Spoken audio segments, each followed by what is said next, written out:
Anthropogenic impact on ecosystems എന്ന മോഡ്യൂളിൽ anthropogenic impact എന്തൊക്കെയാണ്, എന്താണ് ആന്ത്രോപോജനിക് ഇമ്പാക്റ്റ് എന്നതുകൊണ്ട് ഉദ്ദേശിക്കുന്നത്, അയണൈസിങ് റേഡിയേഷനുകൾ, റേഡിയേഷൻ ആക്സിഡൻറ്റുകൾ എന്നീ വിഷയങ്ങളാണ് ഈ ക്ലാസ്സിൽ ചർച്ച ചെയ്യുന്നത്. ആന്ത്രോപോജനിക് ഇമ്പാക്റ്റ് എന്നത് എന്താണെന്ന് നോക്കാം. Anthropogenic process types are defined as being intentional, non-malicious human activities, includes changes to biophysical environments and to ecosystems, biodiversity and natural resources caused directly or indirectly by humans. മനുഷ്യൻ്റെ മാത്രം നേരിട്ടോ അല്ലാതെയോ ഉള്ള ഇടപെടൽ വഴി ഫിസിക്കലായിട്ടുള്ള എൻവയോൺമെൻറ്റിലും എക്കോസിസ്റ്റത്തിലും ബയോഡൈവേഴ്സിറ്റിയിലും നാച്ചുറൽ റിസോഴ്സിലും ഉണ്ടാകുന്ന പ്രശ്നങ്ങളെ അല്ലെങ്കിൽ തകരാറുകളെയാണ് ആന്ത്രോപോജനിക് ഇമ്പാക്റ്റ് എന്നതുകൊണ്ട് ഉദ്ദേശിക്കുന്നത്. That including global warming, environmental degradation such as ocean acidification, mass extinction and biodiversity loss, etc. ഇങ്ങനെ മനുഷ്യൻ്റെതായ ഇടപെടൽ മൂലം ഗ്ലോബൽ വാർമിംഗ് പോലെയുള്ള പ്രതിഭാസങ്ങൾ ഉണ്ടാക്കപ്പെടുകയും എൻവയോൺമെൻ്റൽ ഡീഗ്രഡേഷൻ, പരിസ്ഥിതിയുടെ നാശം, സച്ച് as ഓഷ്യൻ ആസിഡിഫിക്കേഷൻ, അതായത് സമുദ്രങ്ങളുടെ ആസിഡിക് കണ്ടീഷനായിട്ട് മാറുന്ന പ്രതിഭാസം, മാസ് എക്സ്റ്റിങ്ഷൻ, ഭൂമിയിൽ ജീവജാലങ്ങളുടെ വംശനാശം, ആൻഡ് ബയോഡൈവേഴ്സിറ്റി ലോസ്, അതായത് ജൈവ വൈവിധ്യത്തിൻ്റെ ശോഷണം അല്ലെങ്കിൽ നഷ്ടം, നാശം എന്നിവയാണ് ആന്ത്രോപോജനിക് ഇമ്പാക്റ്റുകൾ വഴി അല്ലെങ്കിൽ ആന്ത്രോപോജനിക് ആക്ടിവിറ്റി വഴി ഉണ്ടാകുന്ന പ്രത്യാഘാതങ്ങൾ അല്ലെങ്കിൽ ഇമ്പാക്റ്റുകൾ എന്ന് പറയുന്നത്. നമുക്ക് അയണൈസിങ് റേഡിയേഷനുകൾ എന്താണെന്ന് നോക്കാം. Ionising radiation consist of sub atomic particles or electromagnetic waves that have sufficient energy to ionize atoms or molecules by detaching electrons from them. Ionising റേഡിയേഷനുകൾ എന്ന് പറഞ്ഞാൽ സബ് അറ്റോമിക് പാർട്ടിക്കിൾസ് ആണ്. ഒരു ആറ്റത്തിൻ്റെ പദാർത്ഥങ്ങൾ, ആറ്റത്തിൽ ഉൾക്കൊള്ളുന്ന പദാർത്ഥങ്ങൾ ഇലക്ട്രോണുകളോ പ്രോട്ടോണുകളോ ന്യൂട്രോണുകളോ ആയിരിക്കും. ഓർ ഇലക്ട്രോൺ മാഗ്നറ്റിക് വേവ്സ്, അല്ലെങ്കിൽ ഇലക്ട്രോ മാഗ്നറ്റിക് വേവുകളോ ആകാം. That have sufficient energy to ionise atoms. ഇങ്ങനെ സബ് അറ്റോമിക് പാർട്ടിക്കിൾസ് ആയിട്ടുള്ള ഇലക്ട്രോണുകളോ പ്രോട്ടോണുകളോ അല്ലെങ്കിൽ ഇലക്ട്രോണും പ്രോട്ടോണുകളും ചേർന്ന പദാർത്ഥങ്ങളോ ഇലക്ട്രോ മാഗ്നറ്റിക് വേവുകളോ മറ്റ് മോളിക്യൂൾസിൻ്റെ ആറ്റംസ് അല്ലെങ്കിൽ ആറ്റമുകളെ അയണൈസ് ചെയ്യാൻ അല്ലെങ്കിൽ ഉത്തേജിപ്പിക്കുവാനും അല്ലെങ്കിൽ അതിനെ അവിടെ നിന്നും നീക്കം ചെയ്യുവാനുള്ള കഴിവ് ഉണ്ടായിരിക്കും. Or by detaching electrons from them, അല്ലെങ്കിൽ മറ്റ് പദാർത്ഥങ്ങളുടെ ആറ്റത്തിൽ നിന്നും ഇലക്ട്രോണുകളെ വേർപെടുത്താൻ കഴിവുള്ള ഹൈ എനർജി പാർട്ടിക്കിൾസിനെ അല്ലെങ്കിൽ ഇലക്ട്രോ മാഗ്നറ്റിക് വേവ്സുകളെയാണ് അയണൈസിങ് റേഡിയേഷൻ എന്നതുകൊണ്ട് ഉദ്ദേശിക്കുന്നത്. വാട്ട് ഈസ് അയണൈസിങ് റേഡിയേഷൻ അല്ലെങ്കിൽ അയണൈസിങ് റേഡിയേഷൻ എന്നുള്ളത് ഒരു മാർക്ക് ചോദ്യമായിട്ട് ചോദിക്കാവുന്ന ചോദ്യമാണ്. The particles generally travel at A speed that is greater than 1% of light and the electromagnetic waves are on high energy portion of the electromagnetic spectrum. ഇങ്ങനെ ionising റേഡിയേഷനുകൾ പ്രകാശത്തേക്കാൾ 1% അധിക വേഗത്തിൽ സഞ്ചരിക്കാൻ കഴിവുള്ളവയാണ്. High energy പോർഷനാണ്, അതായത് പ്രകാശത്തേക്കാൾ കൂടുതൽ ഊർജം വഹിക്കുന്ന അല്ലെങ്കിൽ ഊർജം ഉൾക്കൊള്ളുന്ന വേവ്സുകളോ പാർട്ടിക്കിൾസോ ആയിരിക്കും അയണൈസിങ് റേഡിയേഷനുകൾ എന്ന് പറയുന്നത്. Types of ionising radiation. ഏതൊക്കെ തരത്തിലുള്ള അയണൈസിങ് റേഡിയേഷനുകൾ ഉണ്ട്, അത് എങ്ങനെ ഉണ്ടാക്കപ്പെടുന്നു എന്ന് നോക്കാം. Ionizing radiation is caused due to unstable atoms that either has excess energy or mass or both. Unstable ആയിട്ടുള്ള ആറ്റംസിൽ നിന്നും അല്ലെങ്കിൽ മൂലകങ്ങളിൽ നിന്നുമാണ് അയണൈസിങ് റേഡിയേഷനുകൾ ഉണ്ടാക്കപ്പെടുന്നത്. യുറേനിയം, തോറിയം പോലെയുള്ള റേഡിയോ ആക്റ്റീവ് പദാർത്ഥങ്ങൾ എന്നർത്ഥം. ഇത്തരം പദാർത്ഥങ്ങൾക്ക് എക്സസ് എനർജിയോ അല്ലെങ്കിൽ എക്സസ് ആയിട്ടുള്ള മാസോ ഉണ്ടായിരിക്കും. ആവശ്യമില്ലാത്ത എനർജി, ആവശ്യമില്ലാത്ത മാസ്, അതാണ് എക്സസ് എനർജി, എക്സസ് മാസ് എന്നതുകൊണ്ട് ഉദ്ദേശിക്കുക. അതായത് ഒരു മൂലകത്തിന് അതിന് ആവശ്യമില്ലാത്ത എനർജി, അതിനാവശ്യമില്ലാത്ത മൂലകങ്ങളും ഉണ്ടായിരിക്കും. അതുകൊണ്ട് തന്നെ ഈ ആവശ്യമില്ലാത്ത എനർജി പുറന്തള്ളപ്പെടുകയും ആവശ്യമില്ലാത്ത പദാർത്ഥങ്ങൾ, മോളിക്യൂൾസുകളെയും പുറന്തള്ളുകയും ചെയ്യുന്ന പ്രക്രിയയാണ് അയണൈസിങ് റേഡിയേഷൻ എന്നതുകൊണ്ട് ഉദ്ദേശിക്കുന്നത്. In order for them to get back to stable state, they have to release the extra mass or energy in the form of radiation. ഇങ്ങനെ ആവശ്യമില്ലാത്ത ഊർജം പുറന്തള്ളിക്കൊണ്ട് അല്ലെങ്കിൽ പാർട്ടിക്കിൾസിനെ പുറന്തള്ളിക്കൊണ്ട് ഒരു മൂലകം അതിൻ്റെ സ്റ്റേബിൾ ഫോമിലേക്ക് അല്ലെങ്കിൽ സ്ഥിരാവസ്ഥയിലേക്ക് മാറുന്ന പ്രക്രിയയിലാണ് അയണൈസിങ് റേഡിയേഷനുകൾ ഉൽപ്പാദിപ്പിക്കപ്പെടുന്നത്. Different types of ionising radiation. ഇനി നമുക്ക് ഏതൊക്കെ തരത്തിലുള്ള അയണൈസിങ് റേഡിയേഷനുകൾ ഉണ്ടെന്ന് നോക്കാം. പ്രധാനമായിട്ടും alpha particles, beta particles, gamma rays, x rays എന്നിങ്ങനെയാണ് പ്രധാനമായിട്ടും 4 തരത്തിൽ അയണൈസിങ് റേഡിയേഷനുകൾ റേഡിയോ ആക്റ്റീവ് ഐസോട്ടോപ്പുകളിൽ നിന്നും ഉൽപ്പാദിപ്പിക്കപ്പെടുന്നത്. ഇനി നമുക്കിത് ഓരോന്നും പരിശോധിച്ച് നോക്കാം. First one, alpha particles. The particle consisting of 2 protons and 2 neutrons that are bound together are known as alpha particles. സാധാരണഗതിയിൽ ഇലക്ട്രോണുകൾ ന്യൂക്ലിയസിന് ചുറ്റുമാണ് ആറ്റത്തിൽ റൊട്ടേറ്റ് ചെയ്തുകൊണ്ടിരിക്കുന്നത്. ന്യൂക്ലിയസ് എന്ന് പറയുന്നത് പ്രോട്ടോണും ന്യൂട്രോണും ചേർന്നതായിരിക്കും. ഇവിടെ ഇലക്ട്രോണുകളില്ലാത്ത പ്രോട്ടോണുകളും ന്യൂട്രോണുകളും മാത്രമുള്ള 2 പ്രോട്ടോണും 2 ന്യൂട്രോണും അടങ്ങിയ പാർട്ടിക്കിൾസിനെയാണ് ആൽഫ പാർട്ടിക്കിൾസ് എന്ന് പറയുന്നത്.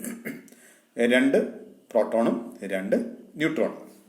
These particles are identical to helium atom and are emitted during a radioactive decay and are known as alpha decay. ഇത് ഹീലിയം ആറ്റത്തിന് സമാനമായ ഒരു പാർട്ടിക്കിളാണ് ആൽഫ പാർട്ടിക്കിൾ.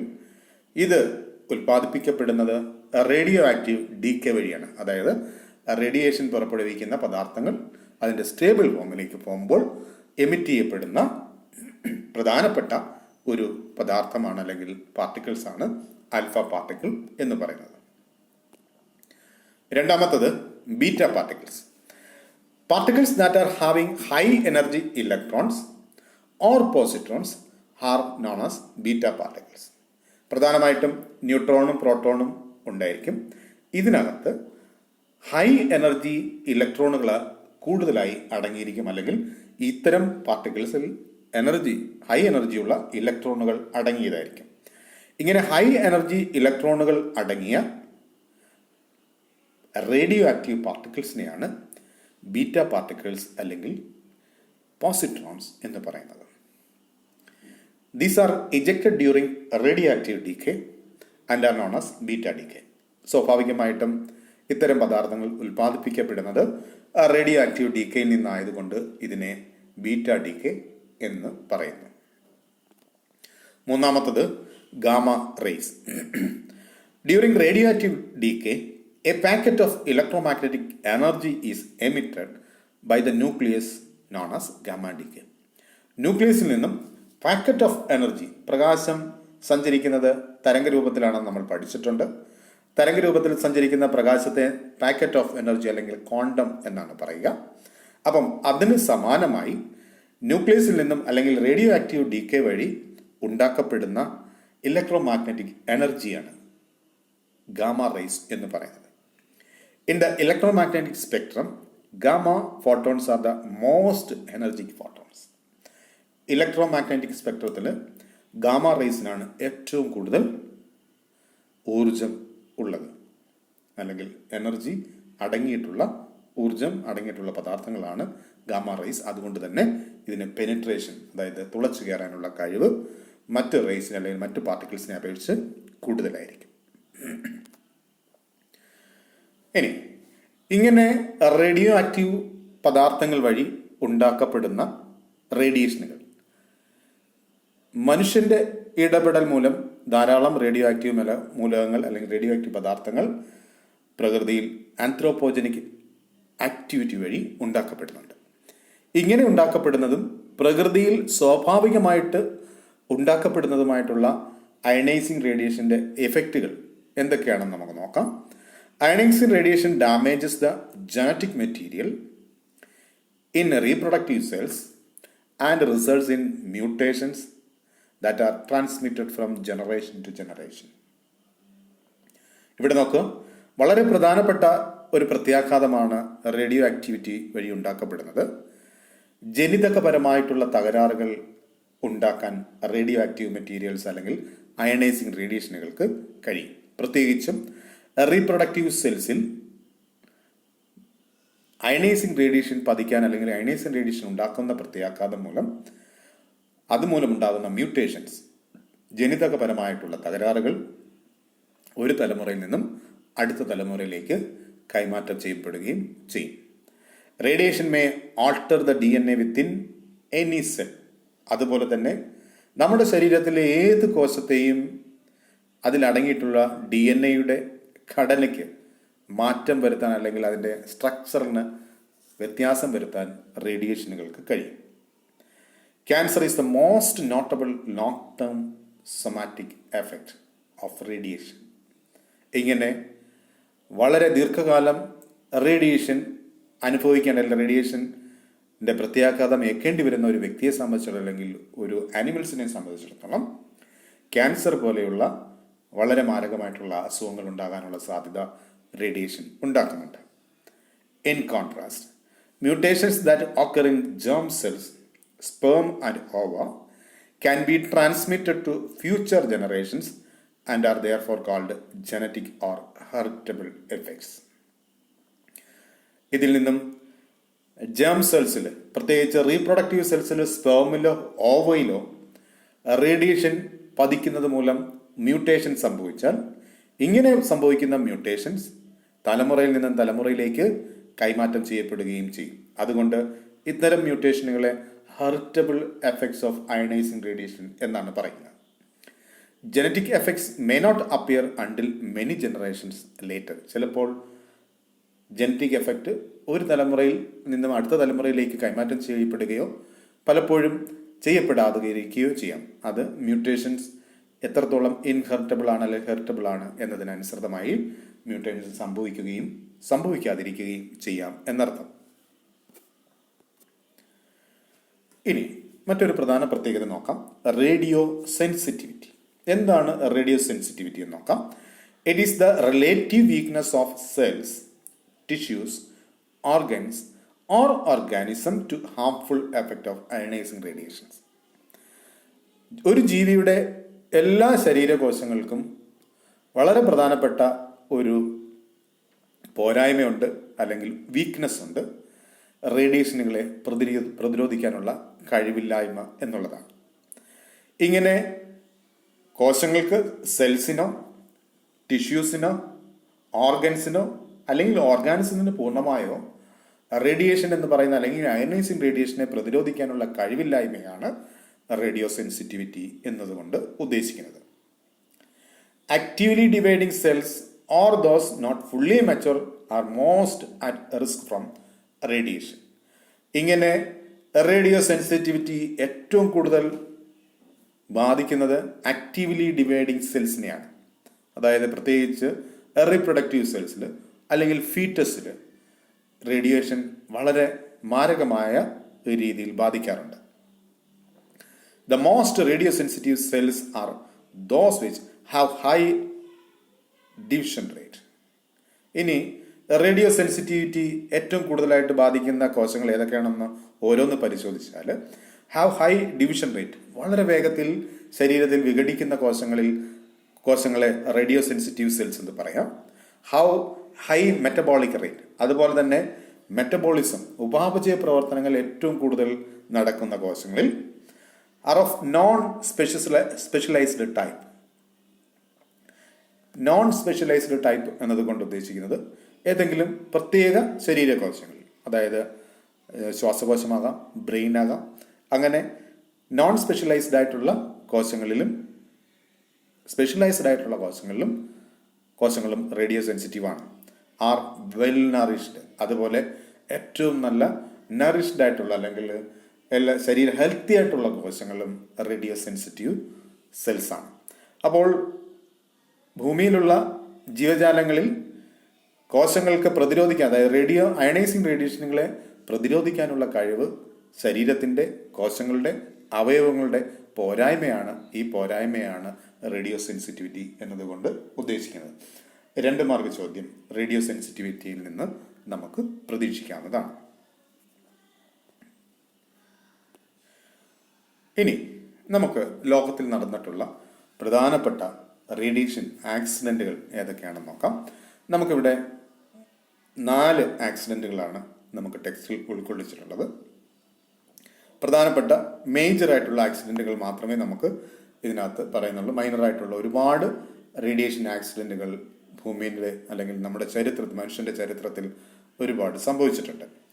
റേഡിയേഷൻ ആക്സിഡൻറ്റ് എന്നതുകൊണ്ട് ഉദ്ദേശിക്കുന്നത് a nuclear and radiation accident is defined by the International Atomic Energy Agency IAE as an event that has led to significant consequence to people, the environment or facility.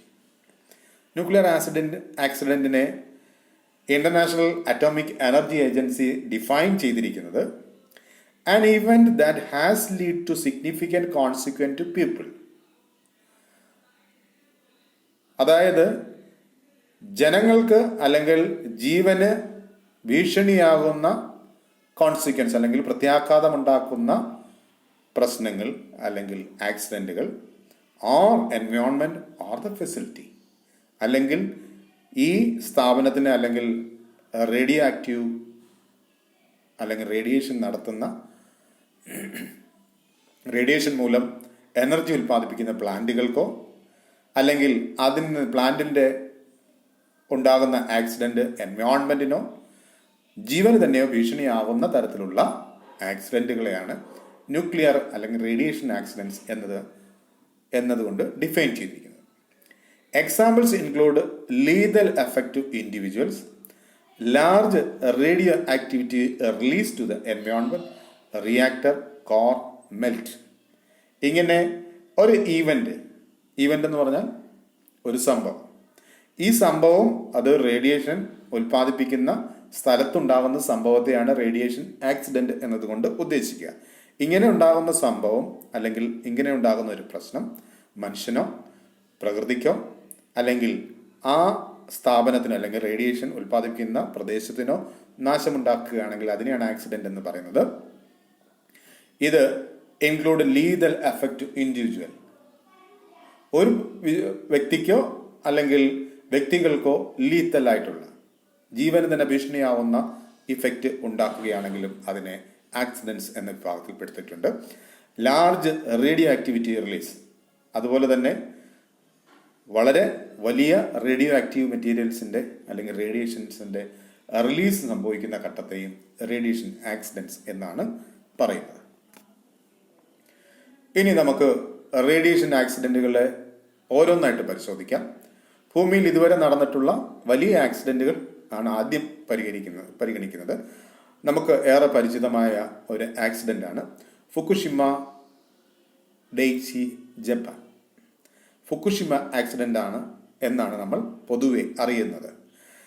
The meltdown at the Fukushima Daiichi nuclear plant on 11th March 2011 is one of the worst nuclear disaster in world history. ലോക ചരിത്രത്തിൽ ഏറ്റവും വലിയ nuclear accident ആണ് 2011 March 11 ജപ്പാനിലെ Fukushima എന്ന ആണവ നിലയത്തിൽ സംഭവിച്ച ആക്സിഡൻറ്റ്. ലോക ചരിത്രത്തിലെ ഏറ്റവും വലിയ റേഡിയോ ആക്റ്റീവ് അല്ലെങ്കിൽ റേഡിയേഷൻ ആക്സിഡൻ്റ് ആണിത്. While it has classified as level 5 on the 7-point International Nuclear Event Scale, later it has scaled to level 7 due to high amounts of radiation. അതായത് 2011 സുനാമിയുടെ ഫലമായിട്ടാണ് ഫുക്കുഷിമ ആക്സിഡന്റ് സംഭവിക്കുന്നത്. Fukushima ആക്സിഡന്റിനെ INES International Nuclear Event Scale classify ചെയ്തിരുന്നത് 5 എന്ന വിഭാഗത്തിലാണ്. 7 വരെയാണ് maximum. 1 to 7 എന്ന കാറ്റഗറിയിലാണ് ആക്സിഡന്റിനെ ഉൾക്കൊള്ളിച്ചിരിക്കുന്നത്. ഏറ്റവും കുറഞ്ഞത് 1ാമത്തെ സ്കെയില്, 2ാമത്തത്, 3ാമത്തത്, അങ്ങനെ 5, 7 എന്നിങ്ങനെ ആണ് സ്കെയില്, അതായത് ആക്സിഡന്റിനെ കാറ്റഗറൈസ് ചെയ്തിരിക്കുന്നത്. ആദ്യം ഇതിനെ 5 കാറ്റഗറിയിൽ പെടുത്തിയിരുന്നെങ്കിലും പിന്നീട് 7ാമത്തെ കാറ്റഗറിയിൽ പെടുത്തി ഏറ്റവും കൂടുതൽ റേഡിയേഷൻ എമിറ്റ് ചെയ്യപ്പെട്ട ഹിസ്റ്ററിയിൽ, ലോക ചരിത്രത്തിൽ ഏറ്റവും കൂടുതൽ എമിറ്റ് ചെയ്യപ്പെട്ട ആക്സിഡന്റ് ആയിട്ടാണ് ഫുക്കുഷിമ ആക്സിഡന്റിനെ കണക്കാക്കുന്നത്. The accident which occurred following a huge earthquake and a 15-meter tsunami left over 1 million people displaced. 15 metre വരെ ഉയർന്ന സുനാമി തിരമാലകളിലാണ് ഫുക്കുഷിമ ആണവ നിലയം തകരുന്നത്. ലക്ഷക്കണക്കിന് പീപ്പിൾസിനെ അല്ലെങ്കിൽ ആൾക്കാരെ ഈ ഒരു ആണവ നിലയത്തിന്റെ തകർച്ച ജപ്പാനിൽ ബാധിക്കുകയുണ്ടായി. While the number of direct deaths from the incident are estimated to be 0, around 1,600 people died due to stress and evacuation procedure. Fukushima അപകടത്തിൽ അതായത് അപകട സമയത്ത് ആരും മരിച്ചില്ല എങ്കിൽ തന്നെ 1600 പേർ സ്ട്രെസ് മൂലവും ഇവാക്വേഷൻ, അവിടെ നിന്ന് ആൾക്കാരെ മാറ്റിപ്പാർപ്പസിൻ്റെ പേരിലും മരണപ്പെടുക ഉണ്ടായി. ഈ ചിത്രത്തിൽ കാണിച്ചിരിക്കുന്നത് കടലിനോട് ചേർന്നാണ് ഫുക്കുഷിമ ആണവ നിലയം കാണുന്നത്. കടലിൽ നിന്നും വെള്ളം പമ്പ്, അതായത് ഹീറ്റായി പൊട്ടിത്തെറിച്ച, അതായത് ഫുക്കുഷിമ ആണവ നിലയത്തിലേക്ക് വെള്ളം എത്തിപ്പിച്ച, അതായത് ആണവ നിലയത്തിൻ്റെ ചൂട് തണുപ്പിച്ചിരുന്നത് അല്ലെങ്കിൽ ഉണ്ടാകുന്ന ചൂടിനെ തണുപ്പിച്ചിരിക്കുന്ന ഹാർഡ് വാട്ടർ എന്നാണ് പറയുക. ഈ ഹാർഡ് വാട്ടർ പമ്പ് ചെയ്യുന്ന ജനറേറ്ററുകൾ തകരാറിലാവുകയും അങ്ങനെ പമ്പിങ് തടസ്സപ്പെടുകയും ആണവ നിലയം പൊട്ടിത്തെറിക്കുകയാണ് ചെയ്തത്. ഈ പൊട്ടിത്തെറിച്ച ആണവ നിലയത്തെ പമ്പ് ചെയ്യുന്ന, നിങ്ങൾ ചിത്രത്തിൽ നമുക്ക് കാണാൻ കഴിയും, ചെറിയ ബോട്ടുകൾ പോലെയുള്ള സംവിധാനം ഉപയോഗിച്ചിട്ട് കടലിൽ നിന്നാണ് എന്ത് ചെയ്തത്, ഈ വെള്ളം പമ്പ് ചെയ്ത് ഈ ഫുക്കുഷിമ ആണവ നിലയത്തിൻ്റെ തകരാറ് അല്ലെങ്കിൽ പൊട്ടിത്തെറി പരിഹരിച്ചത്. അപ്പോൾ ഗ്യാലൻ കണക്കിന് വെള്ളം പമ്പ് ചെയ്ത് ഈ ഫുക്കുഷിമയിലേക്ക് പമ്പ് ചെയ്ത് കയറ്റിയപ്പോൾ സമുദ്രത്തിനടുത്തായിട്ടാണ് ഈ നിലയം സ്ഥാപിക്കപ്പെട്ടിരിക്കുന്നത്. അതുകൊണ്ട് തന്നെ ഇതിൽ നിന്നുള്ള റേഡിയോ ആക്ടിവിറ്റി ഗ്യാലൻ കണക്കിന് വെള്ളത്തിലൂടെ കടലിലേക്ക് കലരുകയും ചെയ്തിട്ടുണ്ട്. അങ്ങനെ ലോക ചരിത്രത്തിലെ ഏറ്റവും വലിയ ഒരു ആക്സിഡന്റ് ആയിട്ടാണ് ഫുക്കുഷിമ ആക്സിഡന്റിനെ കണക്കാക്കുന്നത്.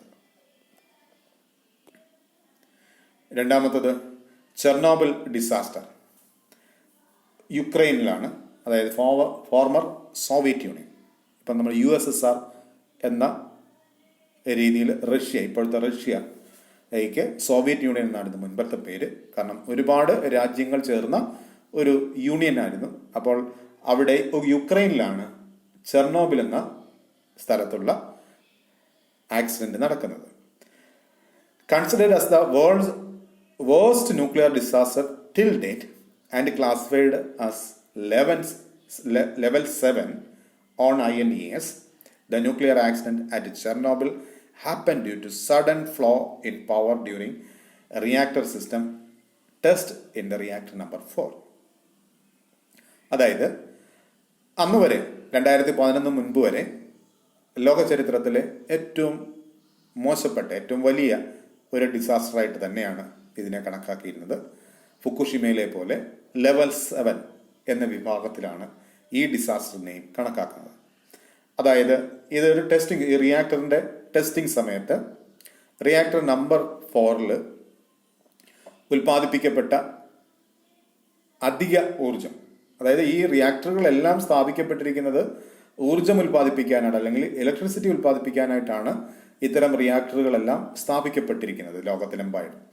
അപ്പോൾ റിയാക്ടർ നമ്പർ 4 അമിതമായി ഉൽപ്പാദിപ്പിക്കപ്പെട്ട ഊർജം ചെർണോബിൽ ന്യൂക്ലിയർ പവർ പ്ലാന്റിന്റെ പൊട്ടിത്തെറിയിലേക്ക് ഇടയാക്കിയ ഡിസാസ്റ്ററിനെയാണ് ചെർണോബിൽ ഡിസാസ്റ്റർ എന്ന് പറയുന്നത്, it is estimated that approximately 2 lakh people had to be relocated from their homes to escape the massive amount of harmful radiations, and 31 people died as a direct result of the accident. 31 പേർ സമയത്ത് അല്ലെങ്കിൽ ആ accident സമയത്ത് മരിക്കുകയും 2 ലക്ഷത്തിൽ പരം ആൾക്കാരെ പ്രദേശത്ത് നിന്ന് പൂർണ്ണമായി മാറ്റിപ്പാർപ്പിക്കുകയും ചെയ്ത ആക്സിഡൻ്റാണ് ചെർണോബിൾ ഡിസാസ്റ്റർ എന്ന് പറയുന്നത്. യുക്രൈനിലെ ഈ ചെർണോബിൾ എന്ന് പറയുന്ന സ്ഥലത്ത് ഇപ്പോഴും ആൾക്കാർക്ക് താമസിക്കാൻ പറ്റാത്ത രീതിയിൽ ഹൈ ലെവൽ റേഡിയോ ആക്ടിവിറ്റി ഇപ്പോഴും നിലനിൽക്കുന്ന സ്ഥലമാണ്. ഭൂമിയിലെ ഒരു പ്രധാനപ്പെട്ട ഡിസാസ്റ്റർ നടന്ന പ്രദേശമാണ് ചെർണോബിൾ എന്ന് പറയുന്നത്. ഇപ്പോഴും 2 ലക്ഷം പേര് ഉപേക്ഷിക്കപ്പെട്ടു പോയ ഈ ചെർണോബിൾ എന്ന് പറയുന്ന സ്ഥലത്ത് ഇപ്പോഴും പുതുതായിട്ട് ആൾക്കാരും താമസിക്കുന്നില്ല എന്നുകൂടി ഓർക്കണം. അവിടെ ഇപ്പോഴും റേഡിയോ ആക്ടിവിറ്റിയുടെ നില അല്ലെങ്കിൽ റേഡിയേഷൻ്റെ അളവും വളരെ കൂടുതലാണ്. അടുത്തത് USA നടന്ന മറ്റൊരു അപകടമാണ്. അതിനെ 3 മൈൽ ഐലൻഡ് ട്രാജഡി എന്നാണ് പറയുന്നത്. 1978 ഈ ഒരു ആക്സിഡന്റ് നടക്കുന്നത്. The 1978 accident at the 3 Mile Island nuclear power plant in Pennsylvania was the worst disaster in the history of US. United സ്റ്റേറ്റ്സിൻ്റെ ചരിത്രത്തിലെ ഏറ്റവും മോശപ്പെട്ട ഒരു ഡിസാസ്റ്ററായിട്ടാണ് 3 മൈൽ ഐലൻഡ് ഡിസാസ്റ്ററിനെ കണക്കാക്കുന്നത്. Although the accident claimed no lives and released only little radioactive radiations, it did to provoke outrage over the country's nuclear energy program. ഇവിടെ ഈ disaster വഴി ആരും മരണപ്പെട്ടില്ല. വളരെ കുറച്ച് റേഡിയോ ആക്റ്റീവ് പദാർത്ഥങ്ങളെ ചുറ്റുപാട് അല്ലെങ്കിൽ വ്യാപിക്കുന്നതിന് ഇടയാക്കിയുള്ളൂ. പക്ഷേ ഈ ആക്സിഡൻറ്റ് US ഇത്തരത്തിലുള്ള റേഡിയേഷൻ അല്ലെങ്കിൽ റേഡിയോ ആക്റ്റീവ് പവർ പ്ലാന്റിനെതിരെ പ്രക്ഷോഭങ്ങളൊക്കെ ഉയർന്നു വരുവാനും ആൾട്ടർനേറ്റീവ് എനർജി എന്ന രീതിയിലേക്ക് US കൊണ്ടുപോകാനും ഇടയാക്കിയ ഒരു ആക്സിഡൻ്റാണ് 1978 3 മൈൽ ഐലൻഡ് ഡിസാസ്റ്റർ എന്ന് പറയുന്നത്. ഇനി മറ്റൊരു ഡിസാസ്റ്ററാണ് 1957 യുണൈറ്റഡ് കിങ്ഡത്തിൽ സംഭവിച്ച UK സംഭവിച്ച വിൻഡ് സ്കെയിൽ ഡിസാസ്റ്റർ എന്ന് പറയുന്നത്. A fire in the graphite core reactor of Cumbria in 1957 resulted in a limited release of radioactivity. The reactor was later buried in concrete.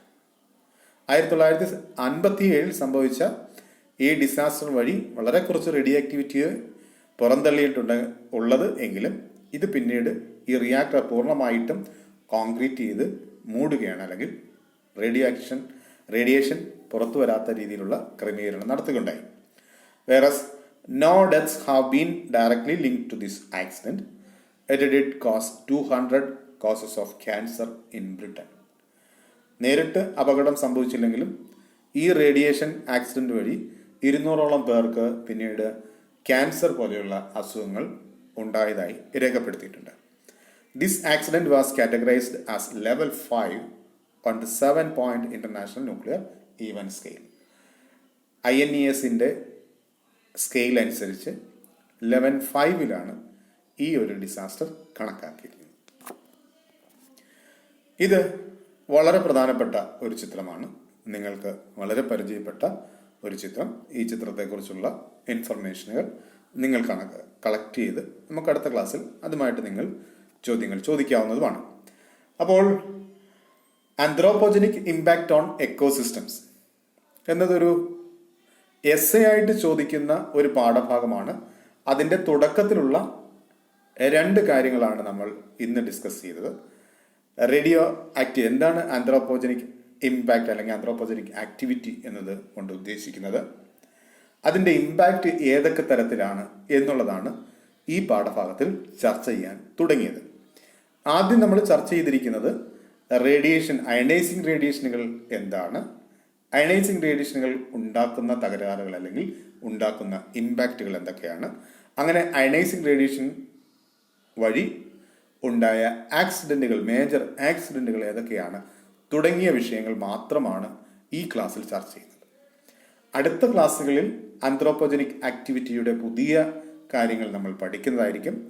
അപ്പോൾ ഈ ക്ലാസ്സിൽ ചർച്ച ചെയ്ത നിങ്ങൾക്ക് മനസ്സിലായ വിഷയങ്ങൾ നിങ്ങൾ ഓർത്തെടുത്ത് സംശയമുള്ളവ അടുത്ത ക്ലാസ്സിൽ തീർച്ചയായിട്ടും ചോദിച്ച് ഉറപ്പുവരുത്തേണ്ടതാണ്. Thank you.